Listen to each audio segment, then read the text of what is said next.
Assalamualaikum warahmatullahi wabarakatuh. Rekan-rekan mahasiswa yang saya banggakan, alhamdulillah kesempatan kali ini kita lanjutkan kembali pembahasan ilmu usul fikih. Saat ini kita akan membahas materi selanjutnya, yaitu macam ragam pola ijtihad. Ya, masih dari buku saya tentang usul fikih, buku saku usul fikih. Nanti kita dalam topik ini akan membahas diawali dengan pengantar definisi usul fikih, kemudian kita akan membahas tentang konsep ijma dan juga konsep qiyas. Baik, perhatikan ya, definisi ijtihad ya, pernah kita bahas di pekan lalu, di pertemuan yang lalu, bahwa ijtihad ini merupakan satu kesatuan dari sumber hukum Islam. Masih ingat apa saja? Ya, yang pertama sumber hukum Islam itu adalah Al-Quran. Yang kedua adalah As-Sunnah. Nah, ketika kita tidak menemukan satu keputusan hukum ya, atau satu sumber hukum baik di dalam Al-Quran atau di Sunnah, kita tidak menemukannya, maka perlulah untuk kita berijtihad. Oke, nah definisinya apa ijtihad?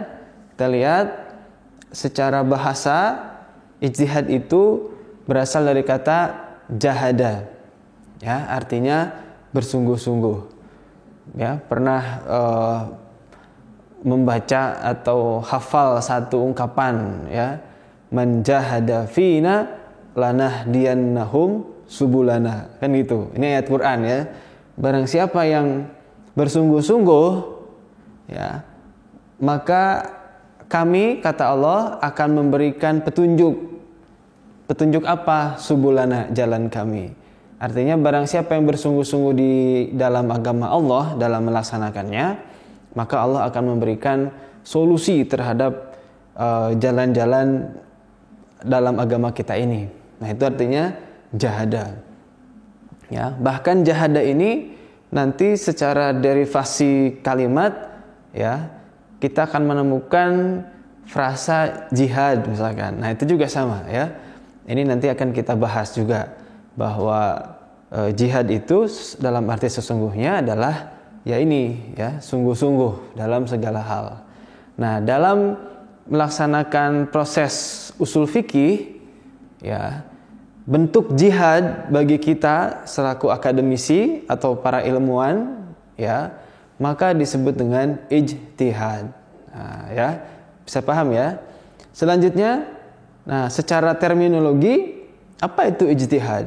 Nah, maka secara terminologi ijtihad adalah proses bersungguh-sungguh, ya, fokus, oke, dalam menentukan sebuah keputusan hukum fikih. Ya, nah tentu berdasar atas dasar-dasar kaidah hukum yang ada dalam ilmu usul fikih. Nah, seperti itu bentuk ijtihad. Ya, tentu ada syarat-syarat dan ketentuan yang berlaku ya, seseorang atau sekelompok orang untuk bisa melaksanakan ijtihad.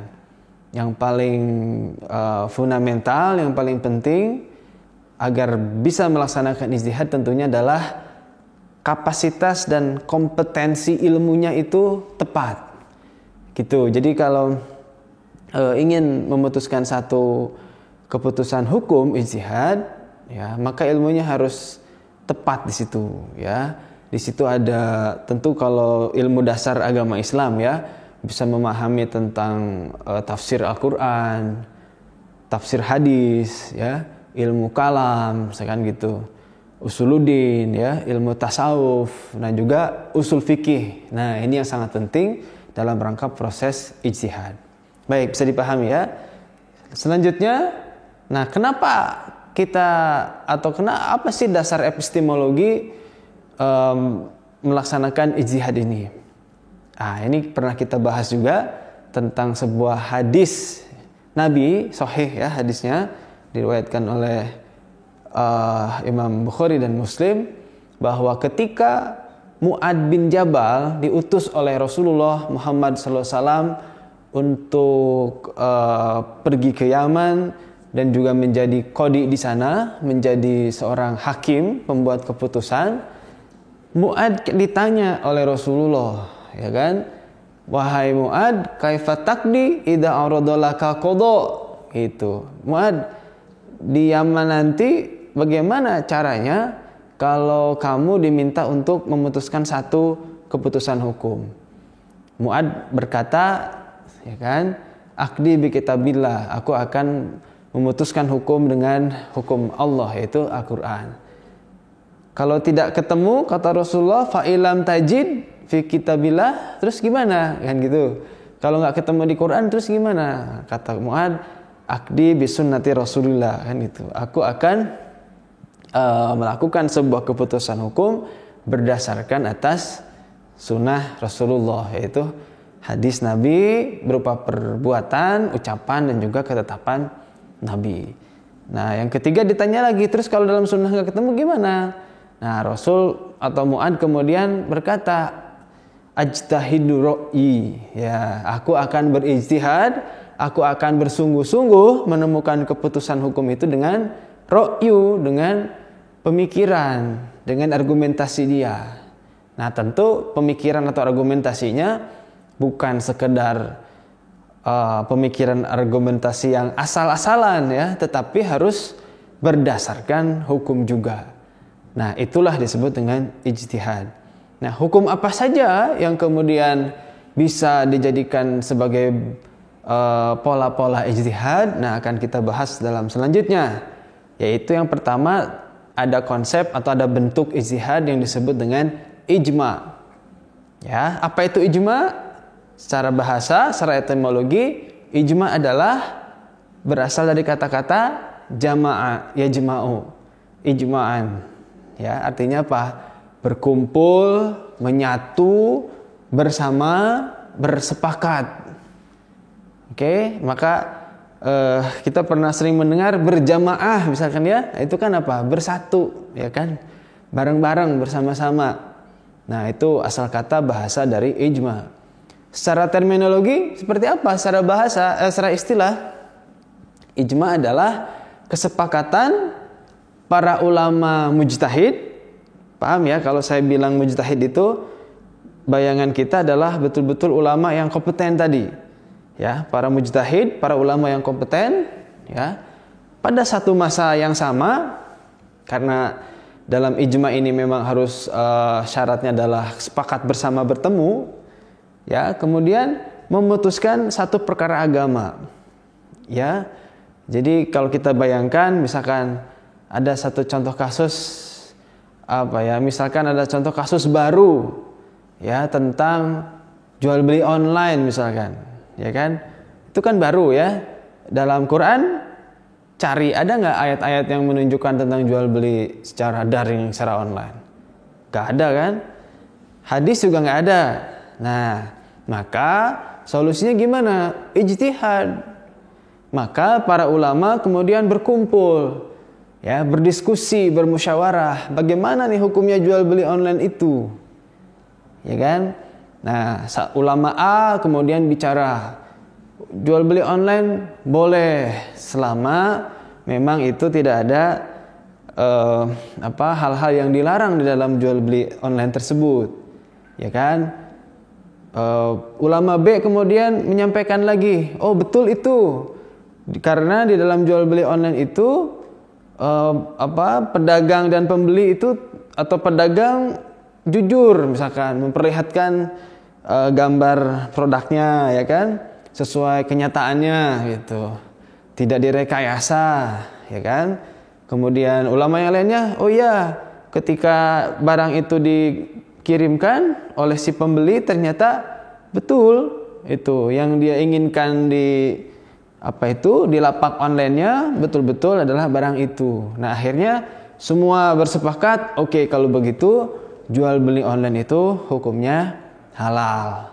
Nah, ini salah satu contoh konsep atau bentuk dari praktek ijma para ulama, ya. Nah, ijma ini, para mahasiswa yang saya banggakan, dalam konteks Indonesia dicontohkan ya oleh ulama kita, misalkan oleh Majelis Ulama Indonesia ya.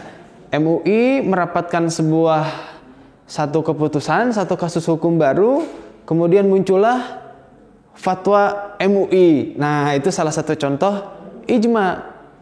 Ya kan? Karena di MUI itu Majelis Ulama Indonesia isinya kan para ulama yang kompeten ya. Ahli tafsir di situ ada, ahli fikih, ahli bahasa juga ada, ahli sosiologi, sosial, kemaslahatan, kemasyarakatan, bahkan ahli politik di situ ada, ilmu politik. Nah, kemudian mereka berkumpul bersepakat.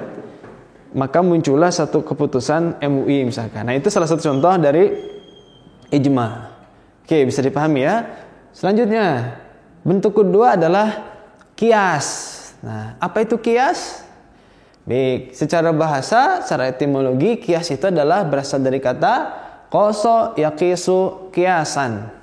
Ya, artinya mengukur. Ya, menimbang. Kemudian menjadi satu bentuk qiyas, satu bentuk ukuran. Ya.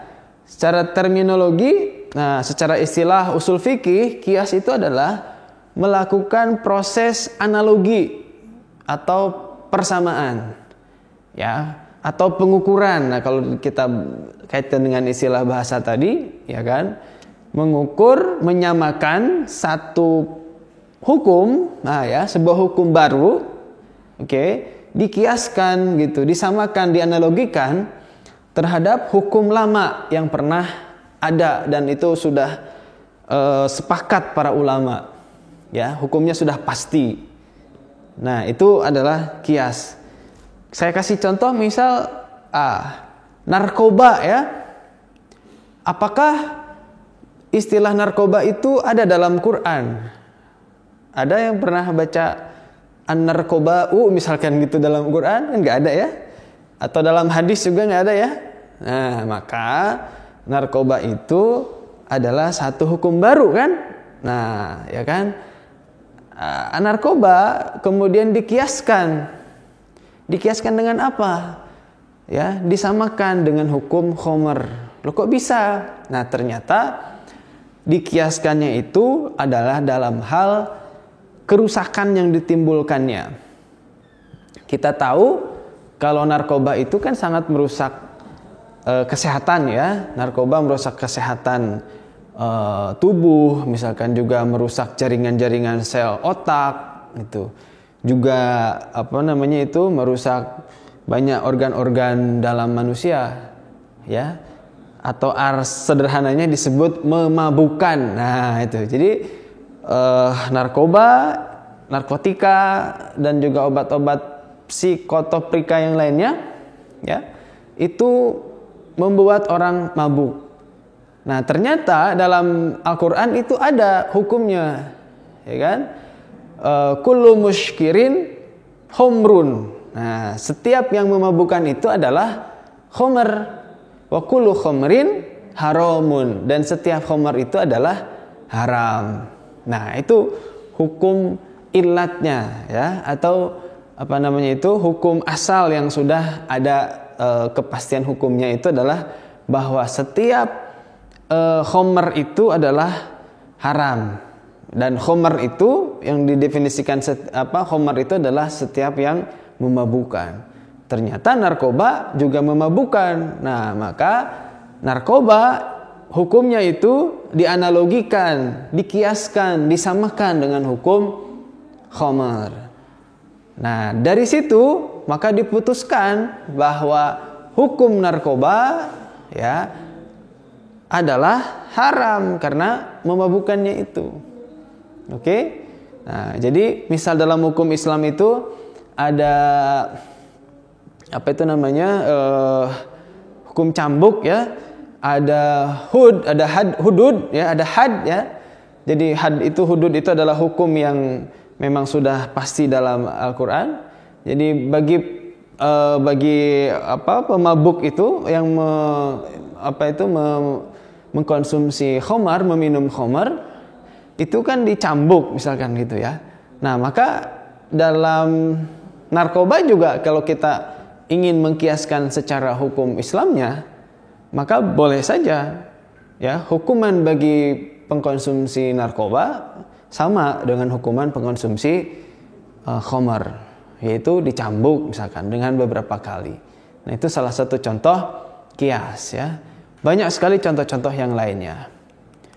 Nah, para mahasiswa yang saya banggakan, itu yang menjadi ijtihad bagian pertama yang kita bahas.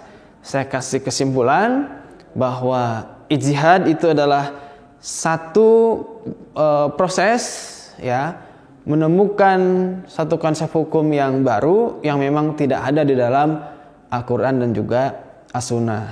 Nah, bentuknya ya beragam. Yang sudah kita bahas ini ada dua, yaitu ijma, yang kedua qiyas. Ijma adalah kesepakatan banyak ulama yang memutuskan satu hukum ya. Kemudian hukum itu mengikat untuk seluruh umat Islam yang berada di wilayah tersebut. Yang kedua adalah qiyas. Qiyas artinya menganalogikan satu hukum baru dengan hukum yang sudah ada ya. Sehingga hukum qiyas itu ya, produk hukumnya itu juga bisa mengikat terhadap seluruh umat Islam yang ada dalam wilayah tersebut. Baik, bisa dipahami ya. Demikian kita ketemu lagi dalam pembahasan macam ragam ijtihad bagian kedua di masa yang akan datang. Terima kasih. Assalamualaikum warahmatullahi wabarakatuh.